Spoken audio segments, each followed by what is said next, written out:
Greece is now in the news for the left socialist Syriza party caving, predictable, to the IMF's economic terrorism, resulting in bank runs and capital controls.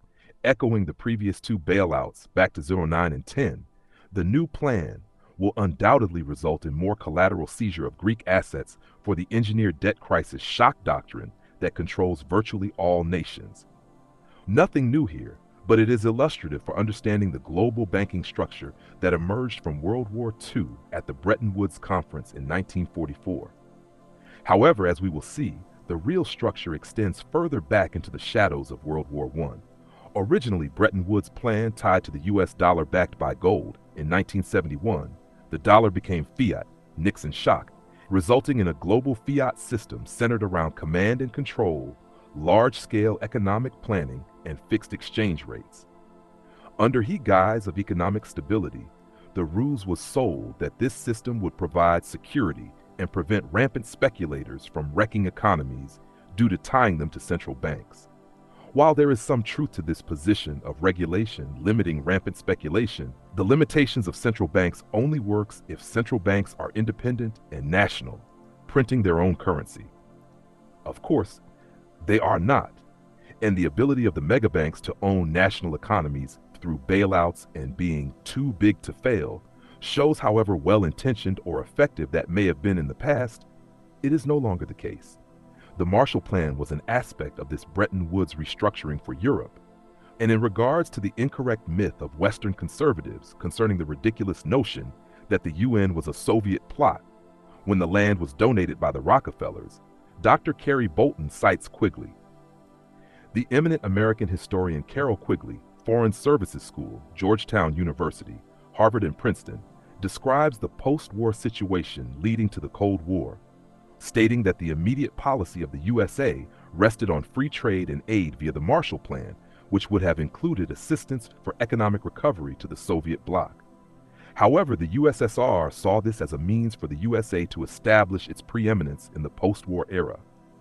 Quigley, a liberal globalist who saw the hope of the world being through a world government, wrote, "On the whole, if blame must be allotted, it may be placed at the door of Stalin's office in the Kremlin." American willingness to cooperate continued until 1947, as is evident from the fact that the Marshall Plan offer of American aid for a cooperative Europe recovery effort was open to the Soviet Union, but it now seems clear that Stalin had decided to close the door on cooperation and adopted a unilateral policy of limited aggression about February or March of 1946. The beginning of the Cold War may be placed at the date of this inferred decision, or may be placed at the later and more obvious date of the Soviet refusal to accept Marshall aid in July 1947.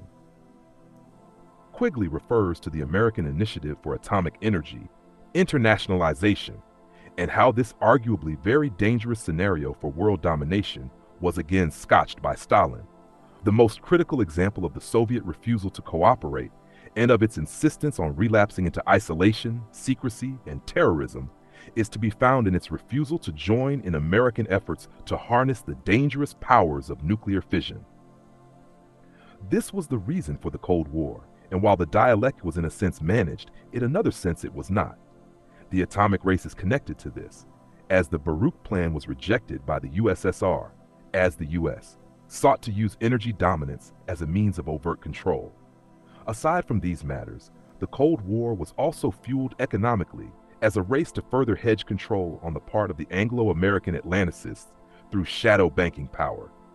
Targeting Russia as the continual great game foe, the Atlanticists' global economic structure allowed the West to establish the means of economic terrorism through the IMF and other entities, as I have highlighted with Yeltsin and Russia in the 90s and the Ukraine coup more recently.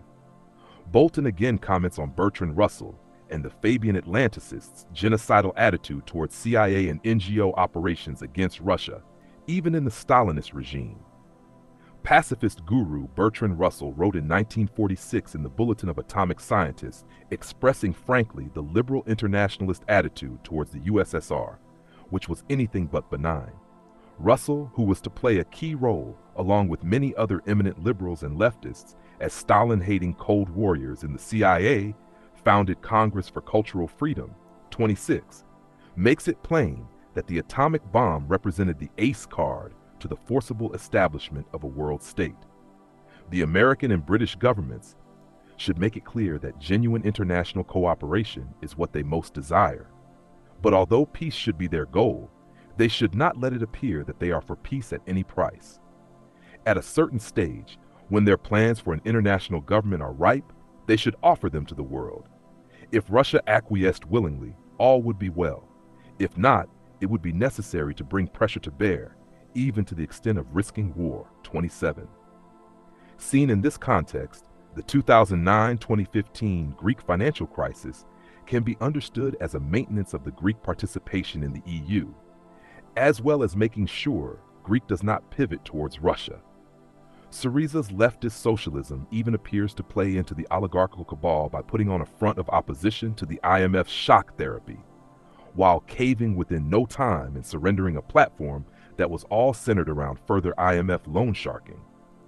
This is why the banking oligarchs have perpetually funded and supported leftist, socialist, and internationalist movements, as they have a common universalist impetus, the so-called Humanitarian Human Rights Initiative. As Plato noted, democracy leads to tyranny and mobocracy, run by oligarchs. Why might this be? Democracy is premised on the lowest common denominator as a cult of conformity. Built within it are the seeds of its own self-consuming destruction, as the bar for universalist unity is continually lowered and mass-marketed based on the appeal to baser and baser appetite fulfillment of the utilitarian happiness principle.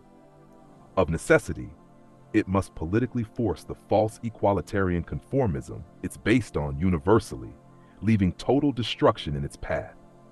This is why the megabanks and their NGOs, think tanks, shell companies, intelligence agencies, and social engineers constantly foist endless color revolutions, terror groups, #revolutions, terror groups, etc., because the wrecking ball power these destabilizing groups have are tremendously advantageous to centralized banking interests seeking consolidation of national assets, economies, and pensions, as well as running black markets.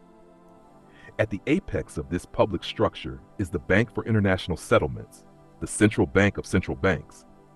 Ironically, the BIS issues reports that are at times accurate, warning the policies of their dozens of member banks are rather destructive, even mentioning the toxic nature of public-private debt mixing scams. Admitting the perpetual debt-based hole is unsustainable, the banker members don't seem to pay much attention to these warnings. In other words, reading a little between these lines, the policies parasitically wreck and loot the host nations. A bankster-dominated speculative economy that is government-backed by the collateral of the people's savings and wealth quickly devolves from a production-based economy to a financial gambler's speculative economy.